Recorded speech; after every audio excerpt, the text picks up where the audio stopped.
Okay, the first item on the agenda is the approval of the January 18th Advisory Committee minutes. And they're very brief if you haven't read them so far. Has anybody got any changes to them? Then all those in favor, raise your hand.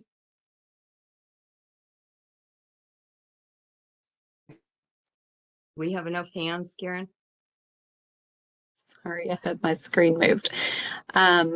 I think so. I mean, there's 7 of you on the call and everybody's raising their hand. And is anyone opposed? All right, then the minutes pass. The old business, the first thing is the 5-year solid waste management plan. Is that Pete? Are you going to talk to us about that? I think both of us will. Hold on just a second. Why can I not hit all the right buttons? Okay, I did have I have some things on the screen. Does everybody see that? Yes.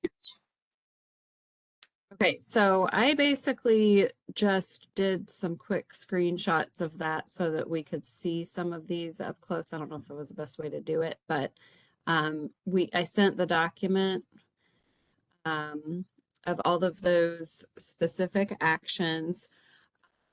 Pete was able to kind of pull them out, put them into an Excel table, and then based on what it says in the plan as the month year to begin, we just put them in chronological order and then also color coded them based on the section that they fall under in the plan. If you remember all of the different sections, there was disposal, collection, recycling and reuse, litter and dumping. I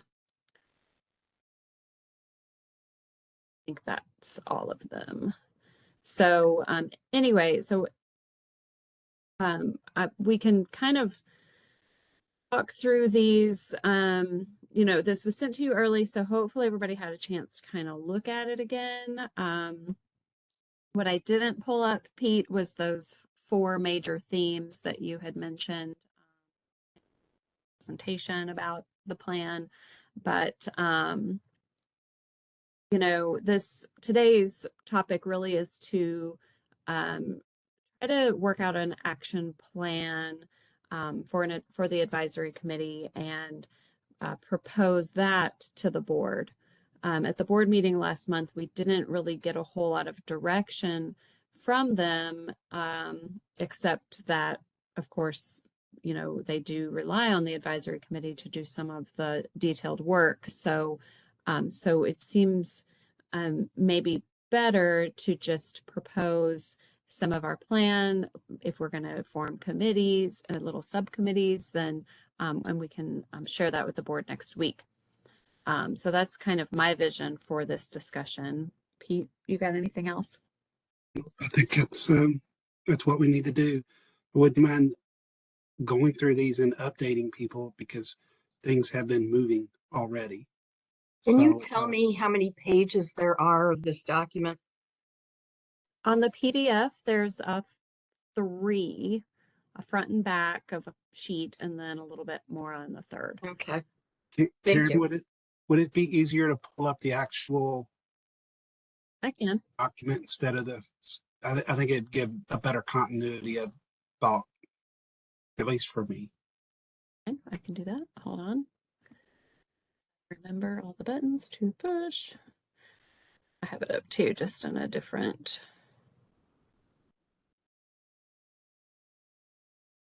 Yep, so that's it. Does everybody see the? Might need to blow it up just a little bit if you can. Yep. So is it okay, Karen, if I kind of run through some of these things and give updates on them? The first one there is assist Metro government in updating the debris management plan for disasters. That is an ongoing process that I'm not sure necessarily has a total end to it because it's always under development. We, as far as our involvement in it, we've kind of slowed it down during the process of developing this 5-year solid waste management plan. But that's something that we will be getting back into. It's nothing for this committee to really work with at this point. It is a metro government plan. So basically staff is going to assist. If there's things that we need to bring back to the board or committee, we can do that. But at this point, we don't have anything else to do on that. I'm going to jump down to the consider amending ordinance to allow flexibility during emergency situations such as the recent pandemic. We had drafted a amendment to our ordinance, and we were having continued discussions with the county attorney's office. And I think at a certain point, what we had decided was that we didn't need to. What we needed to do was develop our own process where if we have a issue during an emergency, then what we would want to do is have an emergency meeting of the 109 board, do a discussion. We could send a letter to the mayor's office outlining what we think needs to happen, and it can take place through executive order. That is probably the best way to do it. There's nothing that would prevent any one company or agency or group from going directly. But I think with an issue like this, I think that coming from the board, it would give it more weight. And, you know, in that, obviously, the same things that would apply that we was looking at in any ordinance about the duration. You know, we have to spell out certain things, what ordinances we are suggesting be suspended, the duration of this, when it, you know, how many times, how long it will go before it needs to be recertified so that it's not just an ongoing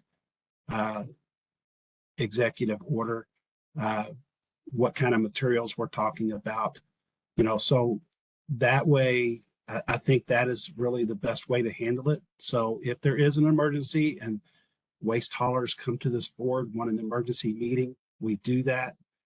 We consider it, we write it up, we send a letter making that request to the mayor, and they consider it for an executive order. So I think that's probably the best way to handle it. At least that was the way that the county attorney's office suggested that we go. Any questions on that one? No, just an observation. That is predicated on the fact that whatever the emergency is, has not destroyed our ability to have WebEx meetings. In other words, that the electrical communication systems have not been impacted, or that flooding has not been so rampant that everybody has been moved to another location. I think that's a really good point. If that is the case, obviously we're all working on facilities to try to survive to a certain degree. In regards to something like that, I would think that any kind of communications that we can have, if we can get it together, we will do so. If we can't, then I think at a certain point, decisions have to be made.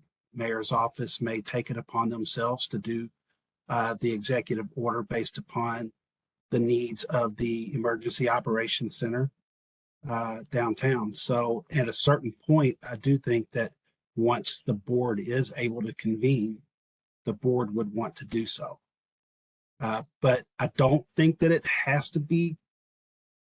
Obviously, we're going to have to work through depending upon what the disaster is. But I think that it will still work. I guess I'm not disagreeing with you. I think my only question is there anything in any ordinance that's so mandatory that, based on, because I agree with you, that we should not modify some of the adjectives or some of the words that are in it?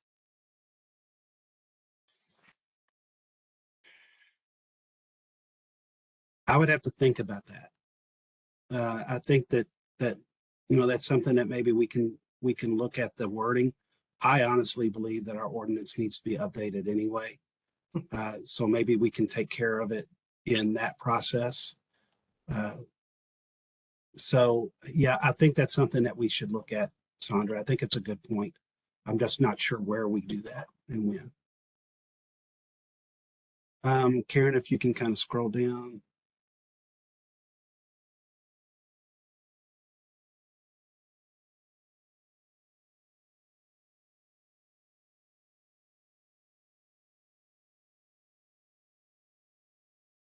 The collection hauler list will be updated on an annual basis through Form 6061. That's something that the committee doesn't have to worry about. That is something that takes place that the state wanted us to put into this plan. It automatically takes place due to ordinance that's in existence now. I don't think that there's anything that we need to do with the NWRA and municipal collectors section there. I think that it was a statement of what they're doing and the fact that we need to continue our general education programs to ensure people understand the value and the efforts that are being made. Continue down.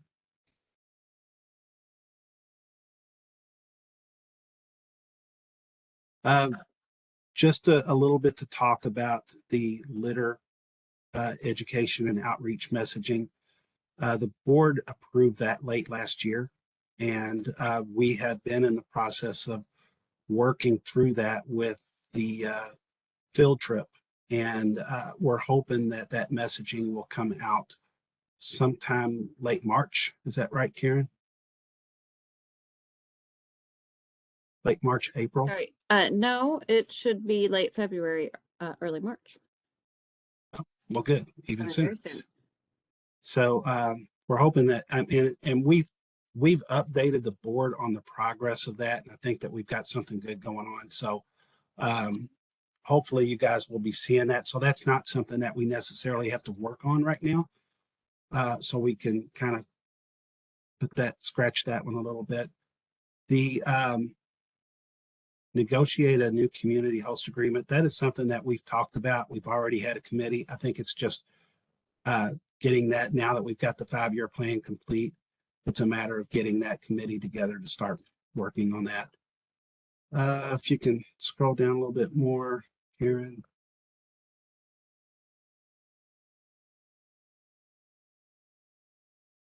Keep going. Is that it?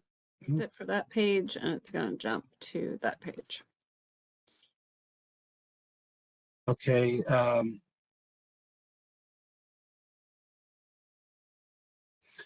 the last one, explore expansion of existing full service sites to accept additional materials such as household hazardous material, latex paint, electronics, and hard plastics. What we would like to update you guys on that before we start to consider how we're going to work on these is that we recently, as of today, Karen applied for a grant through the US EPA called an REO grant. We both worked on these, but another one was called a Swiffer grant. The Swiffer grant is what is applicable here, and it's the solid waste infrastructure recycling grant. And we during the past year or so have been talking about self-haul facilities. We've talked about the waste reduction center and how difficult it is to manage. So we have actually put in a bid, not a bid, but an application for pretty close to $4 million. And that is to do a replacement of that WRC for the recovery of materials and expand those material lists. As part of that, we feel like that we can add a sizable amount of reuse space for people dropping off larger items, we've got the support of the University of Louisville for when they have move outs. They can bring materials that is going to destined for the landfill that people can pull up and have for free. It's good stuff. There's no need for it to go there. There's a lot of people that can use it. It would also have an inside reuse area that people can drop off stuff. Lexington just opened up one of these and it's been hugely successful. It would also rehouse the household hazardous materials site, which is sorely needed to be updated. And it would also have a education building with a classroom and offices, and it would complement the other grant, the REO, that we would be able to run the Waste District's ambassador program from. We would be able to offer recycling classes to the community. We would offer fix-it workshops for, instead of having to buy something, you can fix your own. Just an innumerable amount of things that we can run from this and classes that we can do. It's like we got a home base finally. So that grant for $3.9 million would be something that fits right up the alley of what we've been trying to do with self-haul. And the goal is, as we have developed this, that we would also start to update the staffed recycling centers, the 3 staffed recycling centers. So it'd be kind of like a hub and a spoke so that we can accept things, process them at the major site. So that's how this is going to kind of connect together. Happily, hopefully, one of the things that we're going to be able to add to this is handling bad latex paint. And I think everybody would be happy about it. It's one of the biggest calls that we get is, how do I handle my bad latex paint? But it will also have a reuse place. So if somebody brings in good latex paint, if they bring in good unopened household chemicals, people can pick it up for free. Instead of us having to pay for disposal, it's being used for what its intended purpose is. So that's where we're going with that. We should hear, hopefully, I think it's in September, whether or not that we are awarded that grant. No, I think we Big hear in grant. April. Oh, I so think it's it would awarded. start in September if we get it. Well, I can tell you that it has, the turnaround time on this grant was extremely short. The office, Metro government hired us a grant writer. They paid for it. We've worked with them pretty much daily over the last 2 months to be able to get that, and it was uploaded in the grants.gov today. Tonight is the deadline. So that's a really good thing, and I'm hoping that could help us in our expansion of our full service recycling sites and our accepting of additional materials. As we heard that loud and clear during the 5-year planning process that we need to do something more. So anyway, that's the update to the things that we have going on. And as Karen mentioned, that we had the 4 main topics. So if you look through these things, you can pick them out. It's a whole lot easier to pick them out of here than it was the plan that had so many chapters and pages in between. Hey, Pete, could I ask a question about the reuse hub? Absolutely. Because I think I asked this last time too, but I was just still trying to imagine it. This does not replace the WRC. It's across the street from it and sort of really over across from your all's headquarters building. It's a separate facility. And so all the things that are currently transferred over at WRC would still stay there, right? No, the only thing that would be back at the WRC still is disposal. So So electronics would move, for example. electronics, Tires. tires, Okay. just metals. More the additions would be additional recyclable materials that could be dropped off there. Your normal consumer recyclable materials, the latex paint, hopefully a document shredder for people because that's a big demand. So the result is just sort of like WRC is really just kind of becomes a transfer station, and all the other reuse and recycling opportunities are all consolidated across the street. Yes, I think that we originally wanted to be able to put and move the full transfer station to make it an actual transfer station. But we just couldn't get that in this amount of money. Couldn't get that done in this grant. So we are going to keep some future space for that in this location across the street. Well, I'm just curious, would there need to be more money in the budget or from somewhere or part of that money to reconfigure the existing WRC at all to sort of re-optimize that space, or it doesn't need it won't need any other improvements? I'm not sure what needs to take place. I think that the dismantling of the building needs to take place. And, before we can figure out what really needs to happen. I know the campus here has parking shortfalls, storage shortfalls, places to get the containers out of store. So I think some of the things that take place in the field over here would probably go down to there until we can get the whole thing wiped clean and see what we can actually do at the site. Okay, thanks.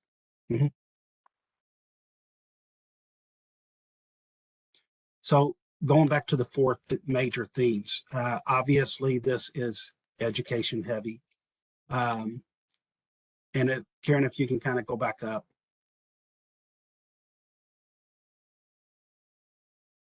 To the top.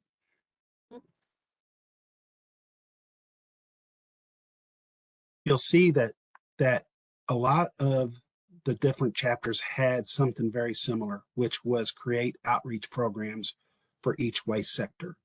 The collection system was slightly different than the recycling system, but very similar. So we kind of put those into a theme.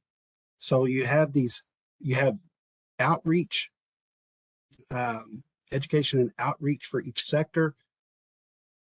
Then you have the marketing of those materials and programs, which is another sector of that. The technical assistance is another segment of that. You develop these programs and then you get all the materials, and then you have people go out to these companies, out to these community groups to be able to give them the help in implementing some of these things.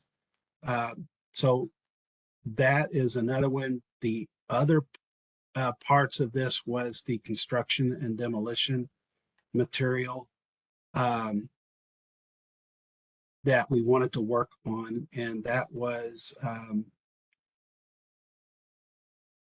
the one right there for recycling and reuse, and then in the disposal system. Very similar, probably would take the same committee on something like that, but basically to hire a consultant to assist in improving local and regional end use markets for certain materials, to create better conditions for a mixed construction and demolition waste recycling facility.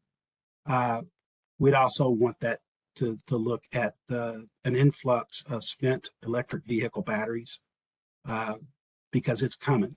We know it is. So we want to look to be prepared in that. So basically those two is another theme that we would have. And the other major theme is the study of the unincorporated, uncontracted areas of the county. So really we have four major things that we're looking at. Everything can multiple things can kind of be put into certain buckets as we work on them. My vision was that we would consider breaking back into committees that could focus on these things as a group, and then coming back and meeting as the full advisory committee as we kind of work through it, similar to what we did last time. That's my thoughts on it. But I guess my question is, we're starting with a clean slate right now. What are some of the ideas about how we should attack this, and how can we do it efficiently so that we can get the most work done as quick as what we can? Does anybody want to give him some information, thoughts? What do you think about Right. what he just proposed? I think we need to break up and tackle them. And it's probably something that it isn't going to take that many people to frame out and share with the others. That we could focus on one thing each rather than having to do 2 or 3 things by 2 groups. We might be able to do all these things with 4 groups or whatever you said the number was. I think the issue with that is that we're liable to have an attendance issue. We've had that happen before. I have no trouble with 2 groups, and I like the thought that what you're working on, the things could be related to one another. They don't have to be mutually exclusive. Even though they're in separate categories on here, some of them really do overlap. Mm-hmm.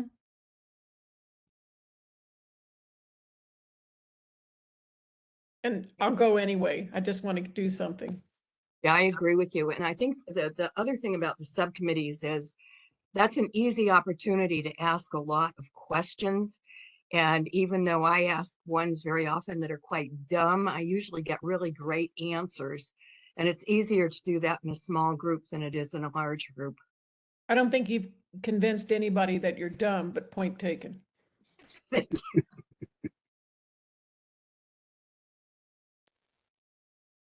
Well, I think that is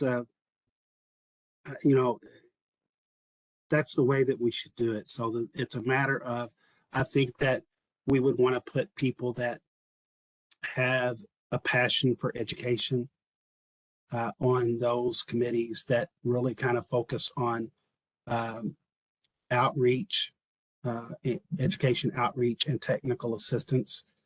I think that we could have a group for that. And I think that we could also have a group that would be looking at the contracts, the RFPs for the trying to improve end use markets, and even the one that looks at the unincorporated, uncontracted areas of the county. So you have people here with certainly a lot of expertise in those areas. So do we want the staff to kind of put people in those categories and see if they want to be in it? Or if you want to be in one of those 2 categories, you all shoot us a note that says, hey, I kind of prefer to be looking at the contracts, or I prefer to be this. It doesn't mean that you can't be around for all of it, obviously. I think that the more people are involved and the more that they're looking at it, then by the time it comes to the full committee, you already got an idea what it's all about. So is that okay? We'll kind of start to develop that, but if you want to be on a certain committee, let us know. And we'll try to make that happen. You're saying there's 2 committees? 5 minutes for dinner. I think 2 committees is what we need at this particular time. If Education we and need more. contracts? Is that- But what I would also say that we have a third, and that is the host agreement. I think that that's an important one, and it's different. I think it's standalone. That's what that committee needs to work on. You can be on 2 committees if you want. I don't think that there should be any rules about not being, you can only be on 1 committee. But we do want to make sure that we're not one person trying to monopolize the conversation by having votes on both. So let's try to keep it honest and try to keep moving things forward. One thought that I have is that contracts requires the same aptitude probably as host agreement They're both kind of very detail oriented and language oriented. So should we have two separate committees that require that skill set? Or do we have enough people to do two committees that require that skill set? My only concern with the host agreement is that you may get, we're talking about a host agreement with an entity. Whereas we may have other people on the contracts committee that might be competitors of that entity. And I don't want there to be a conflict of interest there. Yeah. Though we could So just say, if you are a competitor, you can't be on that committee. Please pick one or the other. But I Yeah. think your point's taken. I'll retract that idea. I think it might be a good idea for you all to initially designate people to be on certain committees. I think you all know as well as anyone the people on the committee's backgrounds, what their level of expertise would be in certain areas, and let you all divide them out into what you think would be a good mix of personalities or personnel in each group. And then once you determine that list, then we can look at it and say, yeah, that looks good, or no, I would really prefer to be on this list.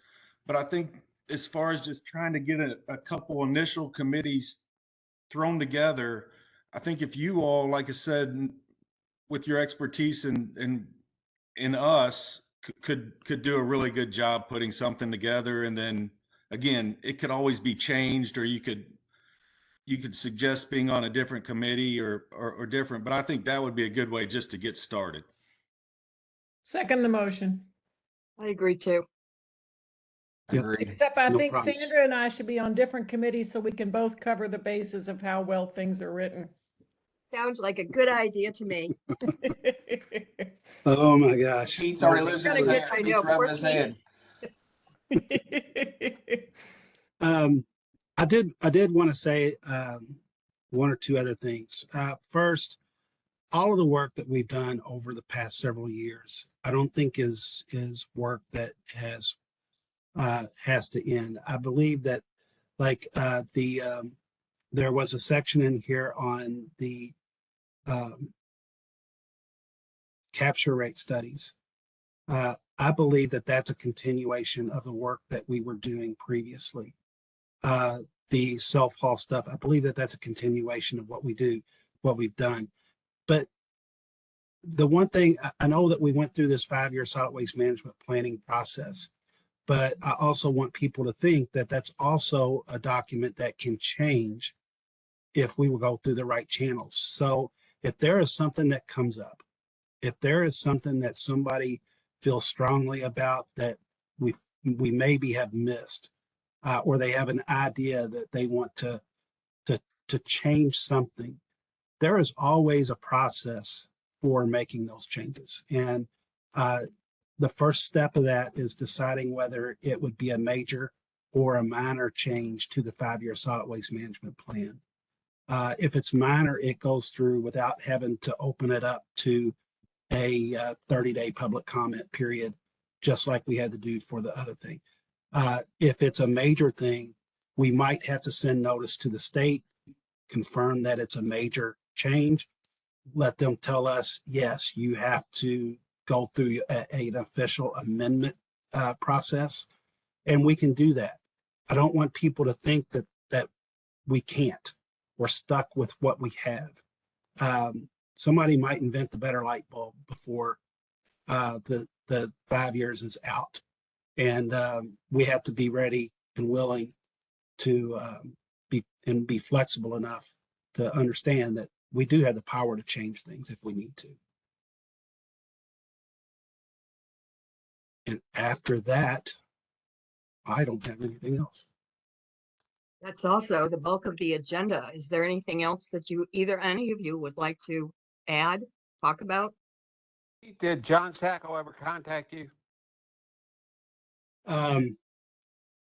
Bruce, I think that whole situation was right there when I ended up getting COVID. and I'll be honest with you, that just blew out of my mind. Okay, Thank you for bringing that back up to me because Okay. I forgot all about that. My apologies. he's got two on YouTube, two 20-minute videos about recycling that are very, very interesting. You can learn a lot. So if you go to YouTube and repurpose John Sacco Sierra International, it's very interesting. How do you spell his Yeah. family name? John Socco, but it's under repurpose. YouTube repurpose. If there, you will learn a lot. I'm telling you, I learned a lot, and I thought I knew something. He goes You through. could send, maybe you could send a link out and we could all look at it. I'm not that smart, but I'll figure out how to do it. I'm old. Yeah. Old people can't do that stuff. Yes, we can. I'll figure out how to do it. I guess while we have you here, maybe we can update you guys on the marketing program that we've been working with. And Karen, do you have a couple slides sitting right there at your fingertips that I can we look. can kind real of show quick. what we're doing? This has been it's been an experience to be able to work with this group. Whom do we And hire? it's also been an experience to work with Carl Braisley from the 109 board, as he's got a lot of experience in what's going on. He's a principal in one of the firms in town that basically does the same thing. So we have learned a lot going through this process, but we feel like that our focus right now is on litter, and hopefully we can pull something up. Yeah. First of all, Sarah Lynn, we went with the vendor called Field Trip. I don't know if you've heard of them. But it's a cute okay. name. They did the city's like Stay Strong Louisville campaign with COVID, which that was, I guess, a pretty tough project for them. So it was kind of Really? interesting to hear some perspective on that. But it was a campaign that I was familiar with and I had seen. And I thought they used some really good techniques as far as using language and going into the particular neighborhoods, really reaching particular neighborhoods. So we really liked them as a vendor, or as a company. And so we're supposed to meet with them tomorrow. So we don't have a latest update. I do have, Pete, I can open up that file that has the billboard Sure. examples. Is that kind of what you're thinking? Yep. Jump on in and tell everybody about it. So this may not be the exact latest file, is the one I pulled up very fast, but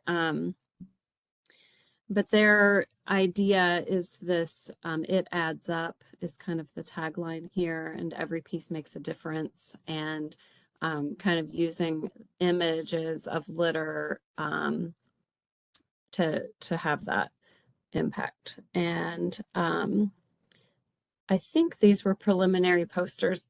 I remember not really liking the yellow one as much because I felt like you couldn't read it as well. Do you think the public can understand those? Yeah, I do. I think the I'm litter not, on- I agree with him. I'm not sure they will.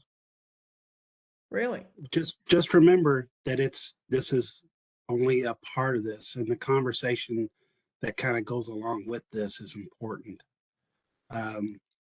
It also involves social media that kind of gets involved.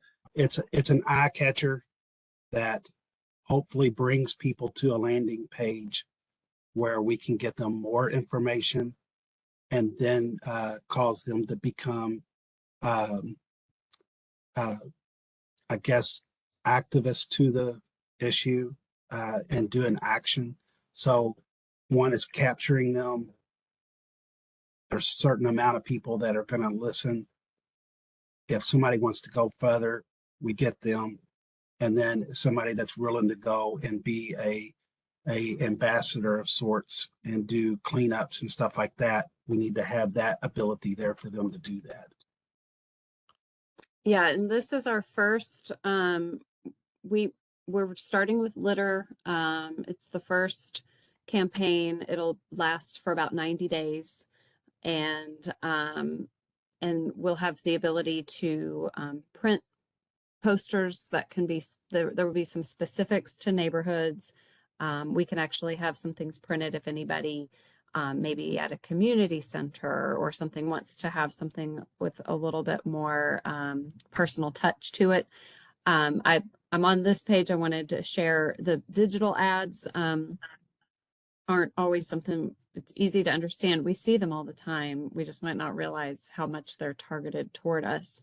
But the one on the left here, actually, I can't make it do it because this is a PDF, but it's a bit of an animation where the letters kind of get scrunched up and then the litter builds. So I thought that was kind of neat. And that's kind of like one of those when you're on a website when there's ads on the side kind of thing. So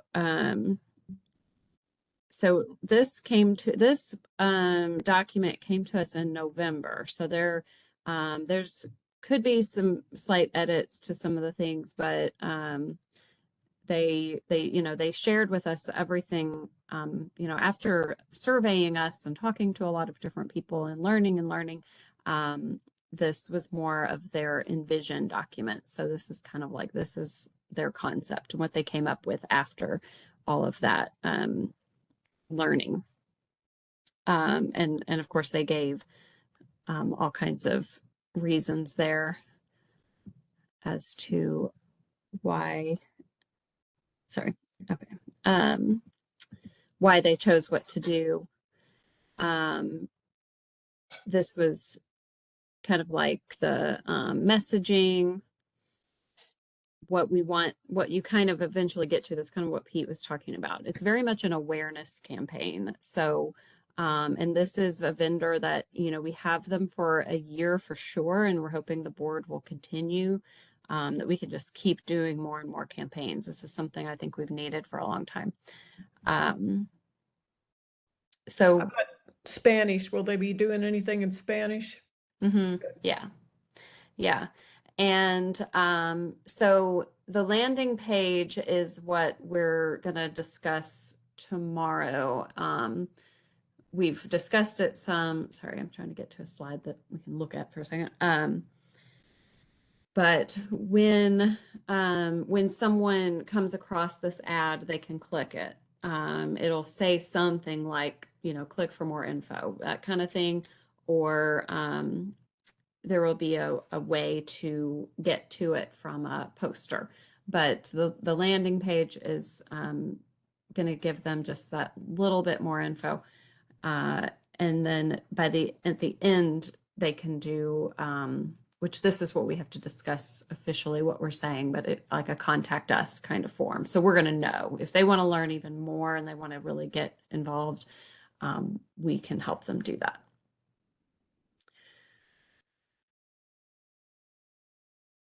I So think we're excited. You'll see some stuff coming out very soon. My view on it is I think that we have to have something that's going to make people wonder, well, what is that? And to make them look twice. It's so hard to do nowadays to get them to look twice. And I think that will do it. It's obviously not the only way to do it. And there's going to be people that like it and there are people that don't. If sometimes, even if people don't like it, people are talking about it. And if people are talking about it, they've got litter on their mind. And we can benefit from that too. It said it's going towards a younger demographic and people who don't trust government. Is there any way to test it with that type of demographic? It seems like some of the more mature people here were a little skeptical, but can we run it by some kids that, or something like that? I don't know. Well, we're just doing it. So we'll find out. We'll All right. find out how good it is. They'll keep all the analytics. And I do want to say, hold on, Sarah Lynn. The one thing I do like about the It Adds Up message is that it's kind of a dual message because it adds up when you see it on the ground and it gets awful, but it also adds up if you're part of the action of picking it up. Were you Yep. going to say something like that, Sarah Lynn? I was thinking it, but no, what I was gonna say was, I think that the illustration of litter on 2 of those is way loaded to film plastic. But I don't think it matters because this is just a concept mock-up, right? Mm-hmm. Okay.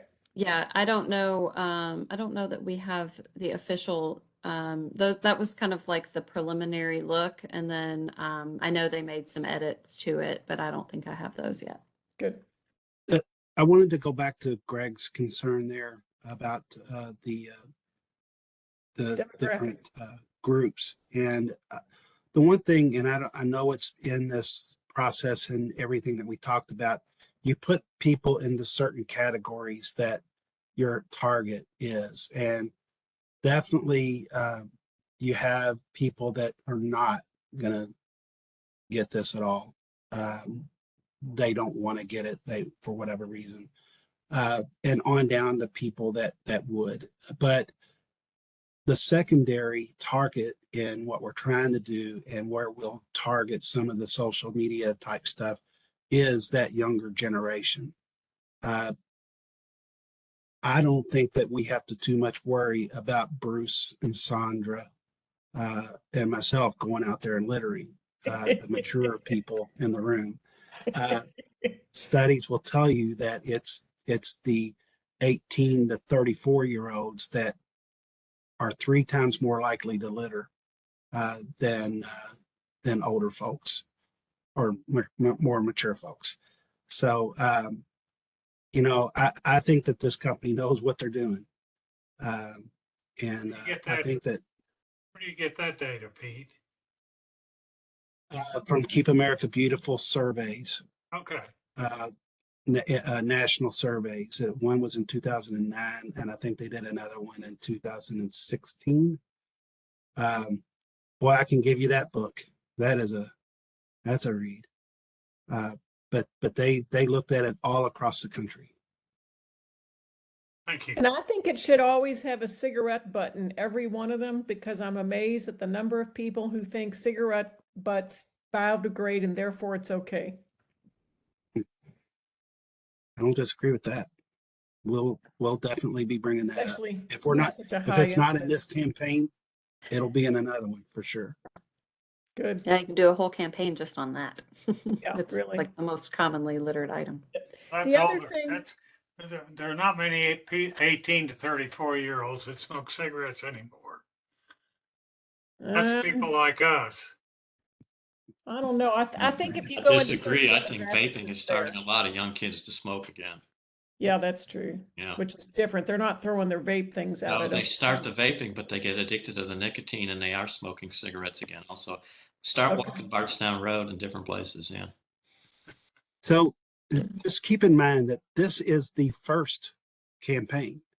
We will be doing more campaigns. And, we've talked about targeted actions, people not covering their loads on the highways. That's a massive problem right now. It's becoming more and more. We get more complaints about the interstates.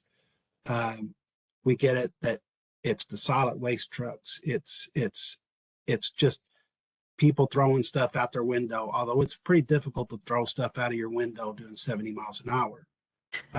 I think that a lot of it is pickup trucks. People tend to throw stuff in the back of their pickup truck. They get up to speed and it's going to blow out. It's pretty simple. But there's a lot more people with pickup trucks nowadays. There's also a lot more fast food because people's habits changed through COVID. And that's why there's been an explosion of litter. But as we go through, we're going to try to start targeting the different mechanisms or ways that litter get out onto the roadway. Could we I do have to something tell on you- closing your dumpster?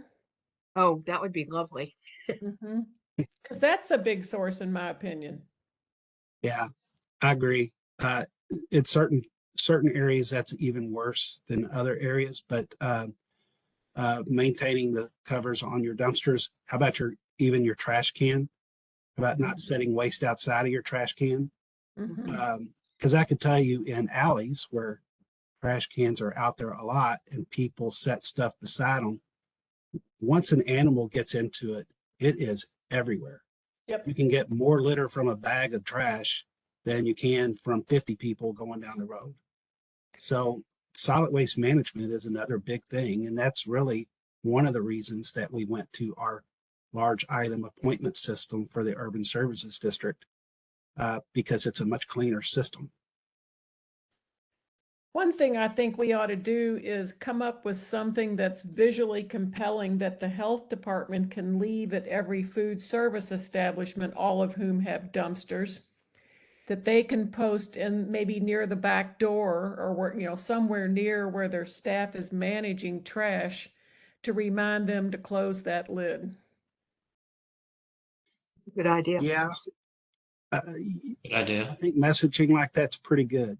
Something that we hadn't thought about. I have to tell you that at least one of your campaigns is already doing a very good job. Karen is now becoming famous. I had two opportunities, totally unsolicited, in the last couple of weeks to hear people talking about her postings on Nextdoor. And one of the people said, well, Karen says. Anyway, she's doing a great job. Atta girl. Thank you. It's funny.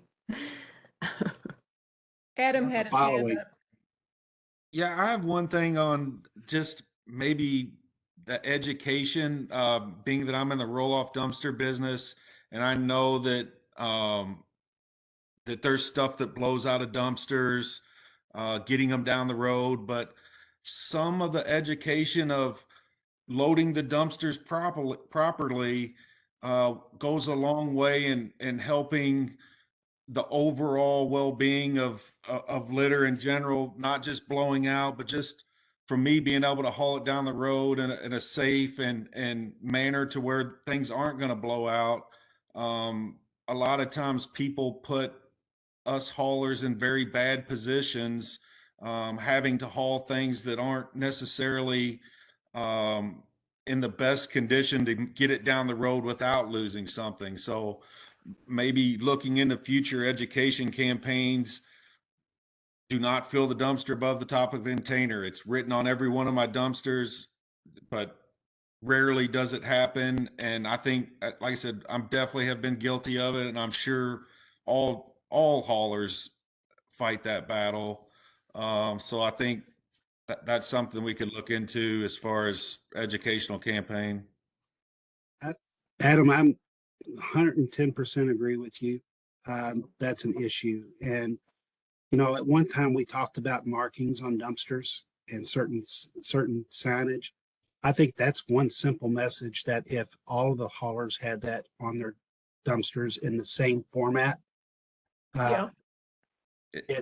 it becomes standardized messaging that hopefully people will start to pay attention to. But we all know people don't always look at the signs and they don't always do what you want them to.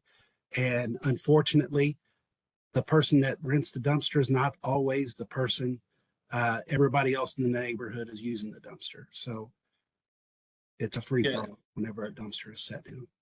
Agree. There's one other thing I wouldn't mind updating you guys on, and that is the large item by appointment system that we're initiating in the Urban Services District. For those that don't know, we've been in the middle of that rollout since November, going through each area as we clean it entirely of junk from the past junk set out system. We turn it on into an appointment system. So you have anybody can call and make an appointment for 4 large items that don't fit into their cart every week. The beauty of that is that instead of waiting 3 to 4 months and storing stuff for 3 to 4 months, or going and dumping it because they don't want it on their property until the next system comes along, they can get rid of it as it's generated. As was in our pilot, we found that illegal dumping has decreased some. solid waste violations have decreased some. Some areas it has decreased drastically. But the good part about this is the way that we're tracking our metrics in this. We know what areas that we're going to need to target our education into and in our enforcement into. We've had well over 1,500 appointments so far. Wow. And I think that it will get a lot busier come spring. And we're anticipating sometimes up to 300 something appointments every day, which we're fully ready to be able to handle. The compliance, and Karen did a great job. And when we developed the appointment system, it educates as they make the appointment. And that is something that I think a lot of people don't realize. In the old system, there wasn't any education. You just knew when to set it out, or you didn't know when to set it out, and you just set it out because somebody else set it out. This Right. system, you get education as you do it. Our compliance rate on this for people doing it right is really good. We've only issued 3% of violations, and we're getting updates from the crew every day. If there's an issue, we get pictures. Karen's calling them. Hey, what are you thinking here? Or an enforcement officer goes out and educates them, but tells them, no, you can't set out that. We got some bad habits to break out there, but overall, the program has been a massive success. We will be done. We got 2 more areas, which are in the east, and we'll be fully into the new system. And then we can really kind of start pushing out broader messaging. If you push out broader messaging before somebody's area is turned on, it creates some issues. So we got more education to do, but I think in 1 or 2 years, the culture of that will change, and we're going to be making some major progress towards the cleanliness in the urban services district. Any questions on the large item pickup? Well, it does remind me of something I wanted to ask about mattresses. Are we still mattresses just when somebody's through, they don't ever go to the Goodwill or anything, they just go to the landfill? Is that still the case because of what is it, bed bugs that we're worried about? Is that still a big deal? Yeah, until we could get somebody that is able to handle mattresses on a large scale to rid them of bed bugs, and then the public's stand backish of using a used mattress. I think that we'll be battling that for a while. The process to get rid of them, I think, is heating them. That's right. And That's right. and you have to have the space and the energy to make that happen. So at this point, if they're still going to the landfill, unless somebody is donating them outside of any system that we have. Well, I might take the liberty of talking to Goodwill, because that group that I work with in DC has set up in various jobs training programs to where these folks will disinfect them and put them out and get them into the hands of people who can't afford a new mattress anyway. And it would sure reduce a lot of volume, I should think. So my organization, the Climate Action Network, is doing some work with Goodwill. So I may just talk to those folks and see if they would consider doing a pilot program to treat these things. They may say their customers wouldn't buy them, but we'll see. Well, if the customers won't buy them, maybe they'll take them for free. And Yeah. maybe they could end up over at our reuse center across Yeah. the street if we ever get one. Mm-hmm. I mean, there's one of the big things about this grant is we're trying to help people that just can't afford stuff like that. And, Right. I think that anything that we can do in that regards is good. Mm-hmm. Thank you. Anything else? The other item on the agenda is you're going to review with us the survey results about meeting virtually versus in person. Yes. So this is the little bit of a chart here I have, if you can see it. So I did a very short survey that was just agreeing or disagreeing with statements. And this is the number of people. We had 7 surveys as of like 4 o'clock when I was pulling them up. And this is the results of that, of how many people wanted these things or agreed or disagreed, and then a few comments that were in there. I just pasted those there. But it kind of looked like, as far as agreeing with a statement, the majority agree, strongly agree. Here in the middle for I would like to continue meeting virtually. So I don't know if that's enough to have have that just be the decision made kind of thing, but that's basically what we got here. I have one comment.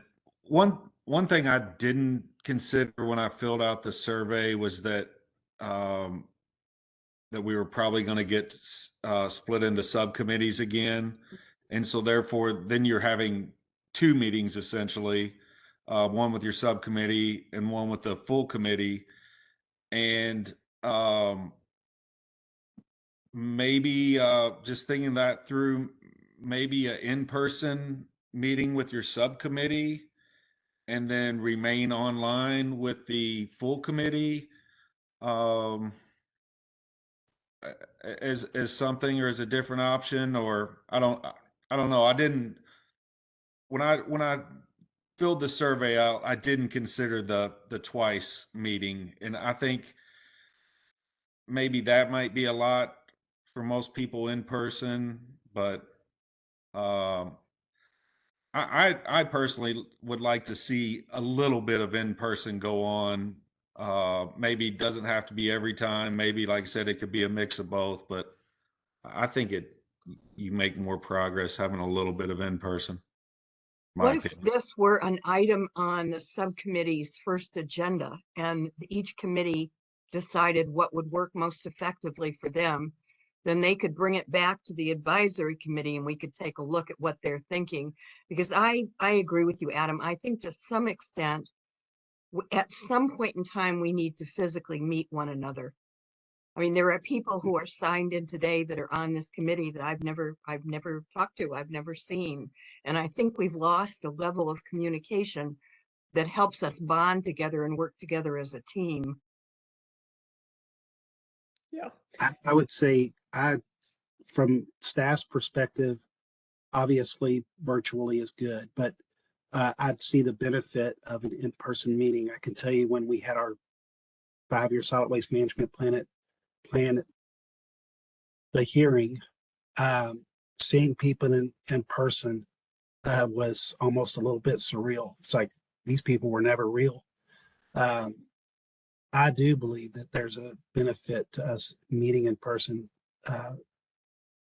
at least periodically. Maybe, we'll talk about it, but maybe as we do these committees, the committees meet 1 month and the full committee meets the next month, and that would make it one being in person. And that would just be 6 meetings in person a year if you did it that way. So something that we'll all consider, I'm sure, once we get into these subcommittees. Pete, didn't you say the county attorney said we weren't allowed to turn our cameras off, which was kind of surprising, but did I get that right? It is true. If we're discussing a topic, yeah, and we're going to make a vote, you have to make sure that your camera is on according to the Open Meetings Act of Kentucky. Okay. Did not know Well, I looked at the list of who was supposed to be here and saw 7 different people that I needed to tell something or ask something. And so, yeah, if it were an in-person meeting, I think whoever had that comment about the informal stuff of getting things done is right. One other thing that I would want to add is that I know that certain people that are members of the committee tend to not be able to make it due to schedules, but other members of their organization do make it on a regular basis. If any of those members or groups would consider appointing another member of their organization to be the member on this committee, I also think that that would help with our attendance and getting quorums. So Technically, they're if everybody nominating, can right? just keep that in mind. They're really nominating, I think, aren't they? What do you mean?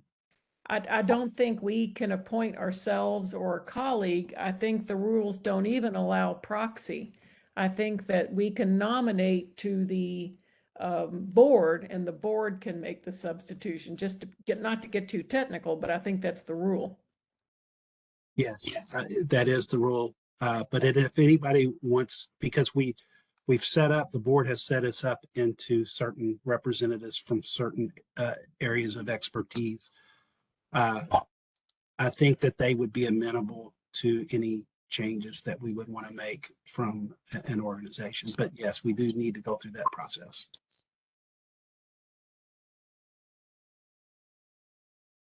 So can I ask a quick question? So all the other subcommittee meetings are canceled until further notice. Just my calendar so funny looking from other old meetings that are on there. I never know whether there's or not, and I always have to Same text here. Karen.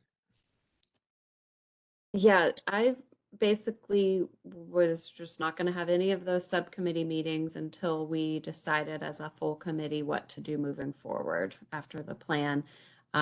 So I haven't sent any invites for those. I know I personally had, I probably still do have a little subcommittee like placeholder. If anybody did that, you could theoretically delete that recurring placeholder until we find out as a committee what we want to do.